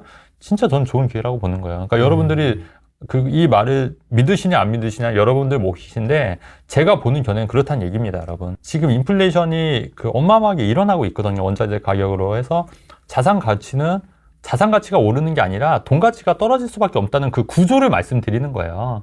구조를. 그렇다고 하면은 지금 여러분들 현금을 갖고 있는 것보다는 지금 그래도 저평가되고 내 자산을 지킬 수 있는 게 뭔가 이런 거 한번 생각해 보라는 말씀을 화두를 좀 던지고 싶어서 말씀드리는 겁니다. 이중슬릭 그 양자역학 얘기 좀 해야 되는데 너무 길어지는데 그냥 넘어갈까요? 이중슬릭 양자역학. 그 이중슬릿이라고 이게 뭐냐면 아마 컴팩트하게 네네 줄여서. 빛이 파동이냐 입자냐를 이제 관측을 하는 거예요. 근데 이제 사람들이 이거를 이제 관측을 안 할 때는 빛이 파동으로 해서 이중슬릿으로 하니까 이렇게 여러 군데가 이제 나오는 거예요. 근데 이제 그거를 관측을 하는 순간 이게 입자로만 이제 나오는 거예요. 이중슬릿에 빛이. 그래서 사람들이 보는 게 그래서 양자역학이 재밌는 게 빛은 파동이면서도 입자라는 게 결론인 거예요. 그러니까 중첩이 된다는 거죠. 그러니까 파동이면서 입자. 그래서 이 빛이 근데 우리가 관측을 할 때는 그게 입자로 정해진다는 거예요. 굉장히 신기하면서도 놀라운 얘기잖아요. 우리가 바라보는 대로 세상이 흘러가는 게 과학적으로도 맞을 수 있다는 얘기인 거고 우리가 또 한편으로는 이렇게 이해를 하면 될 것 같아요. 제가 만약에 이런 거죠. 그러니까 김성호 회장님도 똑같은 얘기를 하셨는데 내가 주방장이라고 생각하면은 주방장밖에 못 하는 거예요. 근데 내가 사장이라고 생각하면은 그 사장의 눈높이에서 생각을 하고 머리를 굴리기 때문에 사장의 일을 할 수 있다는 거예요. 근데 내가 그냥 사장이 아니라 한 업체 사장이 아니라 이 프랜차이즈 사장의 관점으로 보면은 이게 프랜차이즈 관점을 보인다는 거예요. 믿는 대로. 근데 내가 나는 주방장이 크면 이게 프랜차이즈까지 갈 생각이 없는 거지 않습니까? 근데 내가 프랜차이즈 사장의 마인드로 갖고 있으면 주방장도 충분히 프랜차이즈 사장이 될 수 있다는 게 그런 말씀하시더라고요. 근데 저는 정말 그 말에 공감하거든요. 그러니까 저도 지금 부동산 전문가이기도 하지만 개인적으로 사업도 하고 있고 하지만 저도 나름 큰 사업체를 한번 운영해보고 싶다는 또 생각이 드는 거예요. 할 수도 있을 것 같고 그래서 그런 큰 사업체를 과연 내가 할 수 있을까? 내 역량이 과연 될까? 저도 계속 검증을 하고 있다는 거예요. 그걸 어떻게 책을 통해서도 지금 공부를 하고 있고 영상을 통해서도 보고 있고 생각을 통해서도 계속 지금 생각을 하고 있단 말이에요. 그러니까 근데 과연 이게 가능할까? 내가 할 수 있을까? 근데 예전에 저 부동산 투자도 똑같았거든요. 부동산 투자할 때 처음 투자할 때만 해도 내가 과연 부동산 투자를 할 수 있을까? 목동에 있는 타워팰리스래 하이페리온 같은 아파트에서 살 수 있을까? 그런 생각을 했었거든요. 긴가민가 하면서도 걸어갔더니 그게 되더라는 거죠. 하지만 저는 할 수 있을 거라는 생각을 갖고 믿었거든요. 그러니까 그 믿는 대로 세상이 바뀐다는 거죠. 근데 내가 애당초 나는 못해 이러면 애당초 그 세계는 열릴 수가 없다는 거예요. 왜냐면 내가 마음을 안 먹었고 그 세계로 안 가려고 하니까. 내가 평생 주방장으로만 노력하려고 하는 마음이 있으면은 굳이 내가 사장의 마인드를 알 필요가 없고 프랜차이즈 경영자의 마음을 알 필요가 없는 거지 않습니까? 그 길로 갈 이유가 없는 거예요. 그렇기 때문에 사람이 생각하고 믿는 대로 바뀔 수 있다는 게 저는 맞는 말인 것 같다는 얘기예요. 네. 지금도 이제 새로운 사업 쪽을 계속 공부하면서 문을 두드리고 있지만은 네. 그 당시에 부동산을 할 때 그렇게 나는 될 거야. 네. 그쪽으로 할 거야 하는 그런 믿게 만드는 힘이 뭐셨어요? 긍정적인 마음이죠. 긍정적인 마음. 네. 긍정적인 마음. 그럼 약간 그럼 좀 약간 태생이 그런 거 아니에요? 저 같은 경우랑 좀 다른 것 같습니다. 그러니까 이게 태생 자체가 조금 더 긍정적으로 태어난 사람이 있고요. 약간 부정적으로 태어난 사람도 있는 것 같아요. 약간 성향 자체가. 그거는 이제 어느 정도 정해지는데, 근데 이제 저는 이제 뭐냐면, 저도 처음부터 이런 건 아니고요. 아주 작은 성공 경험을 이루면서 조금씩 커진 것 같아요. 그래서 제가 항상 얘기하고 싶은 게 뭐냐면, 저한테 상담을 받으러 오시는 분들도 아주 작은 성공 경험을 한번 해보라고 말씀드리는 거예요. 그래서 부동산 소액 투자도 한번 해보시라고 얘기하는 이유가 뭐냐면, 이게 물론 실패할 수도 있지만 그 실패를 통해서 배우는 것도 있을 수 있고, 이거를 통해서 작게 성공을 하면 또 성공 경험이 쌓이는 거거든요. 최근에 이제 저한테 오셨던 분이 저랑 동갑이시더라고요. 남자분이었어요. 남자분인데, 이제 그분이 말씀하시기를 자기가 결혼도 아직 안 했고, 못 했고, 그러니까 뭐 여자들이 안 좋아한대요, 별로. 여자들이 결혼하고 싶어도 잘 안 좋아하는데 제가 가만 보니까 그분이 자신감이 많이 결여돼 있더라고요. 이미. 근데 가만 보니까 근데 부동산 관련해서 이렇게 하는 거 얘기되고 본인이 이게 생각이 맞는지 안 맞는지 검증하고 싶어서 왔다고 하더라고요. 근데 본인이 얘기하는 게 맞아요. 저는 제가 그때 맞거든요. 뭐 그렇게 실행하시면 된다고 말씀드렸어요. 근데 본인이 그럼에도 불구하고 못하는 거예요. 왜냐면 또 부모님들 반대가 있는 거고. 그래서 그렇게 실행하라고 말씀드렸더니 근데 자신감이 많이 떨어져 있더라고요. 그래서 그 원인을 잘 보니까 성공 경험이 없는 거예요. 성공 경험이. 그러니까 연애 경험도 그렇고 여자한테 성공 경험도 없는 거고 그다음에 뭐 주식 투자에서도 잘 안 됐고 성공 경험이 없다 보니까 자신감이 많이 떨어진 거거든요. 근데 그런 분들은 조그만 성공 경험을 통해서 자신감을 쌓는 게 중요할 것 같다. 그리고 우리 종우 씨 같은 경우에도 기본적인 이 성향 자체가 약간 긍정적인보다는 약간 비관적인 게 있을 수 있거든요. 그러면 나름의 그래도 그거 성향을 좀 바꾸려고 노력을 조금씩 해야 될 필요는 있는 것 같아요. 조금씩. 그러니까 그거를 처음부터 뭐 전 재산을 들여서 투자라 이런 얘기 아니라 작게. 예. 근데 제가 볼 때는 부동산 투자는 또 아파트 위주의 부동산 투자는 그렇게 큰 리스크는 없다는 거죠. 크게. 우리 돌이켜 보면서 그런 거를 잘 생각을 해보면 좀 그렇게 한번 해보는 것도 나쁘지 않을 것 같다. 제 인생을 좀 시니컬하게 보죠. 네. 생긴 맞아요. 것과 다르게 굉장히 냉소적으로 보기 때문에 세상을. 그런 것도 있고 또 그동안 과거 경험이 뭐랄까 좀 약간 안 좋은 경험들이 많이 있었잖아요. 그렇죠. 그런 것도 있었고. 인생은 설국열차지. 결국엔 다 뒤짐. 난 꼬리칸. 원래 보통 긍정적인 네. 마인드 이런 게 좀 탑재되어 있는 사람들은 그렇죠. 집이 좀 원래 좀 유복하거나 네. 이런 경우가 좀 많은데. 네, 그러니까 그렇지 않아요. 근데 저희도 뭐 어렸을 때는 그래도 뭐 주변에서 뭐 그러니까 제가 살던 데가 뭐 신월동 신정동이니까 뭐 거기서 잘 살면 얼마나 잘 살았겠습니까? 솔직히 얘기해서 지금 뭐 변두리잖아요, 워낙에. 뭐 서울 신월동 신정동은 거의 변두리예요. 뭐 저는 잘 목동 옆에 있는데요. 그때 당시에는 뭐 어쨌든 네, 목동 옆에 있는데. 네. 그냥 서울에는 변두리에서 뭐 그 나름에서 그냥 먹고 살만 했던 건데 저희도 이제 IMF 때 한번 망하고 쫄딱 망해서 그 수학여행 갈 돈이 없어서 그 뭐 어머니 폐물을 팔러 금은방에 갈 정도로 굉장히 안 좋았던 시기도 겪었던 거잖아요. 근데 그런 경험을 토대로 이제 돈을 벌어야겠다는 생각을 했던 거고. 근데 이제 어느 정도 어렸을 때부터 저도 약간 좀 긍정적이고 제가 좀 역경지수가 좀 높은 게 뭐냐면 보기에는 되게 좀 유리멘탈일 것 같고 연약해 보이잖아요. 근데 또 아니에요. 그 어쨌든 역경을 겪으면 그거를 또 해결하고 또 올라서요. 항상 보면. 그러니까 그런 역경이 굉장히 많았거든요. 근데 힘들다 해도 꾸역꾸역 가더라고요 또. 그러니까 역경이 오면 어떤 사람들은 아예 포기하거나 그러는데 저는 그러니까 그 말 그대로 이거 풍선 있잖아요. 풍선. 이런 것처럼 그냥 흔들려요. 그냥 그런 것처럼 그냥 그런 것 같지만 되게 유연하네요. 네, 유연하게 그냥 또 해도 또 일어서요 또. 역경이 있고 하면은 또 금방 또 회복해요. 그러니까 그게 역경지수라고 하더라고요. 그게 굉장히 높은 것 같아요 저는. 그게. 그러니까 지금 뭐 말은 뭐 이렇게 하지만 또 굉장히 또 그런 내공이 얼마나 쌓여 있겠습니까? 저라고 힘든 일 안 겪은 거 아니에요. 그동안 얼마나 많았겠어요, 그게, 내공이. 근데 그런 거 다 이겨내고 온 거잖아요, 어쨌든. 해결하고. 최근에 왜 비바람이 굉장히 많이 불었지 않습니까? 한 이틀 정도 어린이날에. 그때 저희 동네에 있는 이 풍선이 거의 걸레가 돼서 이렇게 바닥에 널브러져 있더라고요. 거의 뭐 너덜너덜해서 거의 찢어지기 일보 직전 막 차 타이어에 막 밟히고 막. 근데 엊그저께 보니까 이제 언제 그랬냐는 듯이 다시 빵빵하게 그렇지. 바람 딱 서가지고 이렇게 또 딱 이렇게 하더라고요. 저도 그렇죠 뭐. 그렇게 인생은. 네, 맞아요. 하반기 하락한다는데 미리 팔고 현금을 좀 확보할까요? 아니면 그때 봐서 갈아타기를 하는 게 좋을까요?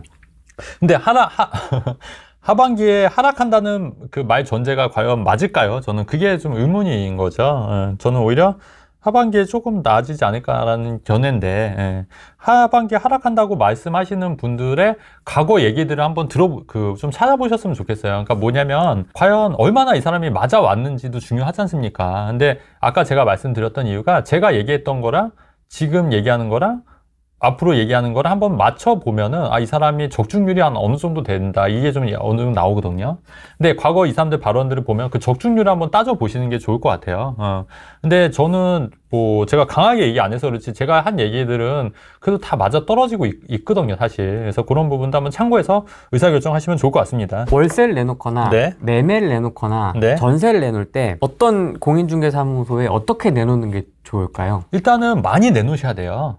많이. 그러니까 그게 왜냐면 또 공인중개사 분들이 그 수수료를 양쪽으로 하면 양타라고 해서 두 군데로 받을 수 있기 때문에 그 네이버나 이런 데 오픈을 안 하는 경우도 간혹 있거든요. 그렇기 때문에 가급적 많이 내놓으셔서 서로 경쟁을 할 수 있게끔 많이 내놓는 게 중요하고, 그래서 사실은 질보다 양이 더 중요해요. 저는 내놓을 때는 매매든 전세든 가급적 많이, 그리고 이 동네만 내놓는 게 아니라 또 다른 동네도 이쪽 동네. 왜냐면 또 수요층에 또 올 수가, 다른 사람이 올 수가 있거든요. 하면 여기서 소개해서 또 올 수가 있기 때문에 또 가급적 많이 내놓는 게 중요할 것 같고, 그리고 가급적 저는 전화로 하는 것도 물론 좋지만 얼굴 한번 비치는 것도 좋을 것 같아요. 왜냐면 공인중개사 분들이 여러분들의 얼굴을 보고 안 보고에 따라서 달라지거든요. 그래서 얼굴 한번 비춰거나 아니면 뭐 조그만 기억할 수 있게 조그만 뭐 선물이라도 뭐 이렇게 뭐 바카스 한 박스가 얼마 안 하니까 그런 거 하나씩 하면서 좀 매도 좀 잘 부탁드립니다. 혹은 전세나 월세 좀 잘 부탁드린다 하면은 사람이 또 받으면 또 미안하잖아요. 그렇기 때문에 조금 더 신경을 쓸 수밖에 없다고 봐요. 그러니까 그렇게 하는 게 또 매도의 기술이지 않을까. 예. 그래서 저는 이게 좀 하나하나 다 말하기가 좀 힘들잖아요. 그래서 이렇게 이쁘게 편집을 좀 해서 브리핑, 내 물건에 대한 핵심 정보. 네. 뭐 네, 이렇게 딱딱딱 그쵸. 해가지고 네. 내가 네. 매도 희망가 뭐 네네. 이런 거 이렇게 네네. 있지 않습니까? 네. 네. 글씨 뿌리는 것도 좋죠. 몇 평에 전용 몇 평에 뭐 네네. 해가지고 이렇게 네. 종이 주면서 종이를 주면 좀 약간 특이해 하더라고요. 그렇죠. 맞아요. 보통은 이제 물건 뭐예요 뭐 해갖고 막 받아 적잖아요. 수첩에다가 매물 물건에다가 이렇게 그쵸. 적어놓잖아요. 그렇죠. 근데 이제 종이를 직접 가서 이렇게 주니까 또 조금 이게 조금 다르네? 뭐 맞아요, 약간 이렇게 맞아요. 좀 보시는 분도 있고 맞습니다. 예. 이쁘게 편집을 좀 잘해서 그쵸. 글씨 크게 해가지고 그렇죠. 그렇게 해서 아니면 본인 사진을 이렇게 박으시는 것도 괜찮지 않을까요? 그러면 딱 이게 딱 각인될 수 있게 본인 사진 잘 나온 사진에서 뭐 붙이는 것도 괜찮을 것 같은데 왜냐면 또 사람 보고 또 본인 외모가 좀 자신 있다고 하면은 한번 이렇게 사진하는 것도 아이디어 측면에서 말씀드리는 겁니다. 급하게 빼시하면 운동된 부동산 다 뿌리신 게 맞으실 듯해요. 전 백곡도 연락해봤습니다. 네. 몇 군데 정도 내나요? 많이의 기준이. 근데 사실 아니 많으면 많을수록 좋은데 100군데 저도 한 서너 군데 4-5 군데밖에 안 내놓는데도 연락이 오거든요. 사실 저는. 그건 좋은 물건이라 그런 거 아닙니까? 그러니까 가장 좋은 거는 사실은 굳이 안 내놔도 찾아오는 매물을 사는 게 맞다. 가장 좋은 거. 너무 어려운데요? 네, 근데 이제 그럼에도 불구하고 그러니까 그게 좋은 입지가 그러니까 저평가돼 있지만 입지가 나쁘지 않은 가능성 있는 신축 단지로 하면은 괜찮다는 거예요. 왜냐면 신축이 또 전월세 금방 들어오거든요. 그러니까 그렇게 되고 사실 저도 뭐 이렇게 많이 안 내놔요. 몇 군데만 내놓고 좀 기다리는 스타일이어서 또 여유도 좀 되니까 그래서 그런 것도 좀 달라지고 그다음에 가장 중요한 거는 애당초 그렇게 급하게 내놓을 정도로 자산 재무 계획을 짠 게 잘못한 거예요. 네 잘못이다. 투자라는 거는 항상 여유 있게 하셔야 된다는 얘기예요. 그러니까 막 급하게 막 전세 그렇게 투자를 했다는 것 자체가 자금 계획을 잘못 운영하고 계시다는 얘기예요, 제 말은. 그러니까 그렇게 하는 것보다는 좀 전세가 안 나고 월세가 안 나고도 좀 버틸 수 있을 정도로 투자 계획을 짜고 하시는 게 맞다는 거죠. 사실 우리가 이기는 싸움을 해야 되지 않습니까? 이기는 싸움을 하려면 제가 말씀드리는 게 그냥 힘없이 하자는 얘기예요. 힘없이 하려면 그렇게 자금 계획이나 이런 것도 그렇게 여유 있게 하시는 게 맞지 않겠냐. 이렇게 막 임박하게 막 촉박하게 하는 거 하면은 굉장히 몸도 힘들어지고 마음도 힘들어지고 그럼 에너지도 많이 쓰기 때문에 건강도 잃을 수 있다는 얘기예요. 요즘에는 네이버에 다 등록이 돼 있지 않습니까? 중개사무소가.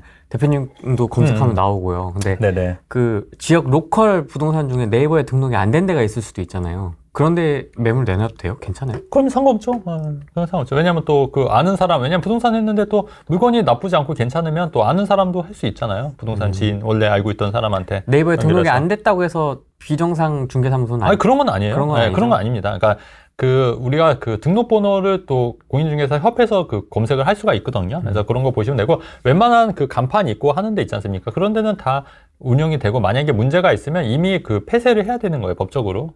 또 막 전세 사기 때문에 요새 막 하도 말들이 많으니까. 그래서 이제 그분들이 뭐 소속 이제 공인중개사로만 이제 하려고 한다, 뭐 이런 기사도 있더라고요, 최근에. 근데 꼭 굳이 그럴 필요 없고, 중개실장님도 매물 안내까지는 할 수 있고, 다만 이제 계약은 이제 공인중개사가 해야 되는 거예요. 그래서 그런 부분은 이제 참고해서 보시면 좋을 것 같습니다. 저와 배우자가 각각 한 채씩 가지고 있는데 같은 지역이고요. 어디 있으신 거예요? 양주 옥정과 양주 회천을 가지고 있습니다. 네. 네. 혼인신고는 하셨어요?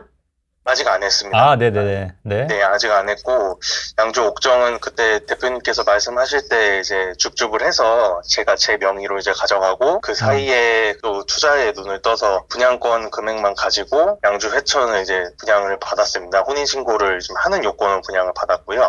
혼인으로 인한 특례 혜택으로 5년간 아무거나 한 채 먼저 팔면은 비과세가 되잖아요. 맞습니다. 네네. 네, 그걸로 해서 이제 그 내용으로 들어갔는데 아시다시피 양주 옥정과 회천 쪽은 지금 입주 물량 때문에 좀 분위기가 안 좋아서 혹시나 지금 저희 자금 상황도 이제 월 수입이 한 600에서 700 정도 되지만 자금 상황이 지금 중도금 대출이나 이런 거를 전에 다 은행 대출을 받아서 잔금을 치러야 되는 상황이고 양주 회천에 가지고 있는 배우자 분양권도 내년 1월에 입주다 보니까 추가적으로 대출을 지금 풀로 땡겨서 지금 생활을 해야 되는 상황인데 이제 질문을 드리자면은 이거를 지금 분위기도 안 좋고 한 지역이다 보니까 다 처분을 하고서 요즘 그래도 분양 상황이 안 좋고 시장이 안 좋으니 차라리 그 남양주나 하남 쪽으로 그 다 처분을 빨리 하고 갈아타기를 해야 되는지 아니면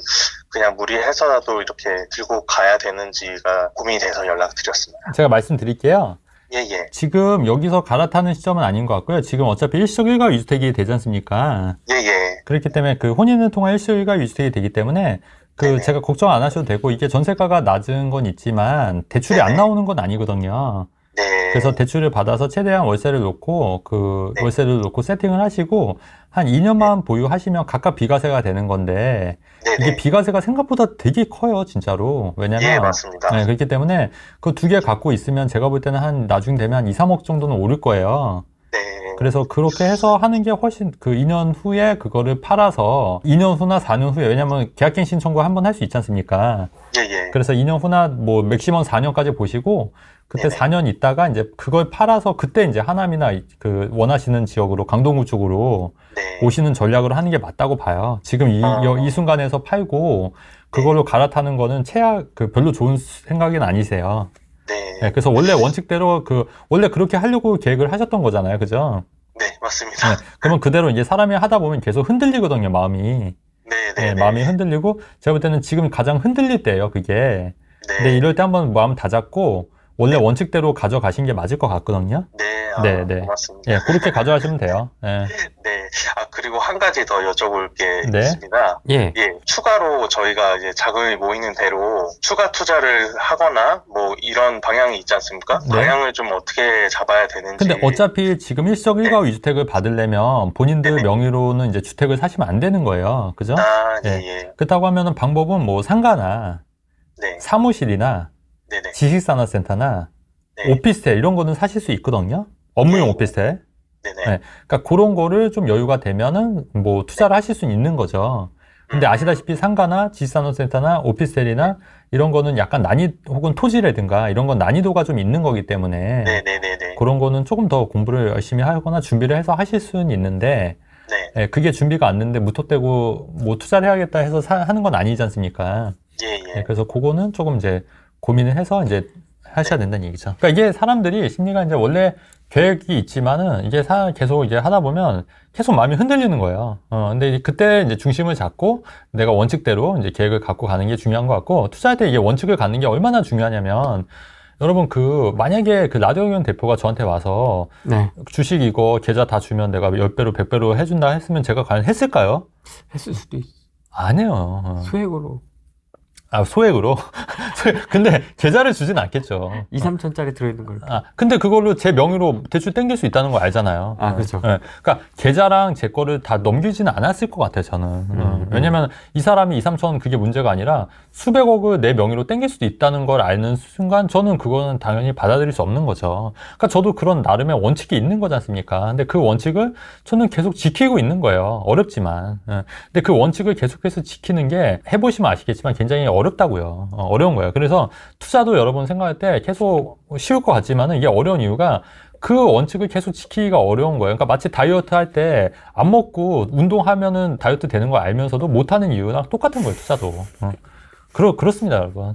저는 서울에 있는 아파트랑 부산에 있는 아파트가 하나 있는데 부산 거를 정리를 하고 서울에 있는 거를 하나 하고 싶어가지고 부산을 팔고 서울을 한 채 있는데 그러니까 서울에 두 채를 하고 싶다는 말씀이신 거죠? 서울에는 지금 재건축 아파트를 이번에 7월 달에 입주하는 아파트가 준공이 되거든요. 그래서 그거 하나 있고요. 네. 그다음에 부산에는 지금 새 아파트 하나 있는데 네. 서울 재건축 아파트하고 부산 아파트는 혹시 일시적 일가 유주택이 적용이 되나요? 어쨌든 1가구인 상태예요. 그러니까 8월 달에 등기가 나오면 2가구가 되는 거죠. 어차피 서울도 그 강남 3구 용산을 제외하면 비수도용 지역이니까 네. 두 채를 사더라도 취득세는 1에서 3%밖에 적용이 안 되니까 네. 예, 그거는 나쁘지 않은 것 같은데요. 지방에 있는 게 지금 크게 나쁘지는 않은데 네. 자꾸 이제 언론에서 네. 서울 쪽 네. 하고 지방 쪽하고 그게 비교가 많이 되다 보니까 네. 부사적인 메리트가 지방이 좀 많이 떨어진다는 느낌을 많이 받았어요. 그래서 이게 부산을 사실은 초역세권의 입지도 사실은 좋은 곳인데 그거를 팔고 서울에 있는데 이제 하고 싶은 마음이 큰 거예요. 그래서 그게 맞는 건지 좀 조언을 얻고 싶어가지고 전화드렸습니다. 맞죠? 아니, 물건도 안 보고 맞죠라고 해도 되는 거예요? 그러니까 큰 틀에서 봤을 때. 네. 네. 큰 틀에서 봤을 때 맞는 거고요. 네. 그거 팔면은 한 어느 정도 돈이 되실까요? 지금 이 아파트가 본래 6억에 분양을 한 건데 최종 그 거래는 2년 전에 12억까지 올라갔었거든요. 네, 어쨌든 비과세면은 세금이 한 푼도 없으실 거 아니에요, 팔아도. 네네. 그러면 비과세로, 이게 조정 지역일 때 받은 거라서 사실은 내년 24년 10월 달이 그 비과세가 적용이 돼요. 그러면 그때까지 기다렸다 비과세로 파셔야죠. 그러면 24년에 가서 이제 서울권을 만약에 매수를 하고 싶다 그러면 늦지 않을까 이런 생각이 드는 거예요. 그래도 네. 비과세로 파신 게 유리하세요. 그래도. 왜냐면, 그래도, 네. 왜냐면 그 양도차익이 6억이면요. 네. 거의 한 2억 정도를 더 세금을 내셔야 되거든요, 대략. 네.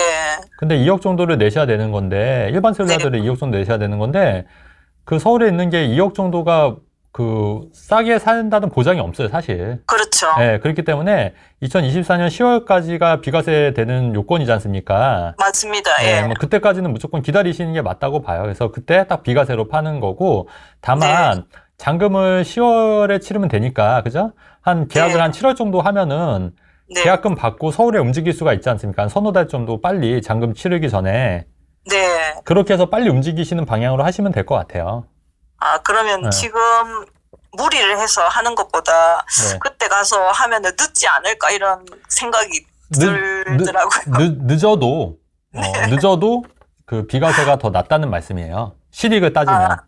실익을 따져서. 네네, 늦더라도. 뭐 강남 그쪽에 사고가 너무 많이 지금씩 조금 오른다는 그 얘기가 많이 들려가지고 그래서 그 전략을 만약에 하시려고 하셨으면 작년 연말에 하셨어야 되는 거예요. 이미 그때보다는 많이 올랐어요, 지금. 네, 네, 1, 2억씩 다 차이가 많이 나더라고요. 네, 보니까. 그러니까 그 전략을 쓰시려고 했다면 네. 이미 작년 연말에 하셨어야 된다는 얘기예요, 제 얘기는. 그러니까 늦었다는 말씀이시죠. 그렇죠. 예, 예. 그래서 지금은 비과세 받는 게 제일 맞으실 것 같아요. 그러면은 한 가지만 더 질문 드릴게요. 네네. 만약에 이제 등기를 제가 2개를 치고 네. 하나를 서울권을 투자 목적으로 하고 싶다. 그러면은 네. 3주택이 되는 경우는 제가 어떤 그 전략으로 2년 있다가 하나를 부산 거를 판다든지 이렇게 이제 전략을 짜야 되는 건지. 그렇죠. 근데 그때 부산권을 팔면 비과세가 안 되실 거잖아요. 그렇죠. 근데 비과세가 그게 6억에 샀는데 10억에 만약에 했다고 하면은 그 양도차익이 꽤 크기 때문에 네네. 이게 비과세냐 아니냐에 따라서 한 네. 2억 정도의 세금을 내셔야 되는 거거든요. 대략. 네. 근데 그게 네. 정말 무시 못하기 때문에 네. 저는 가급적 비과세일 수 있을 때 파는 게 맞다고 보는 거예요. 비과세일 때 무조건. 네네네. 네. 왜냐면 이게 굉장히 중요한 거예요.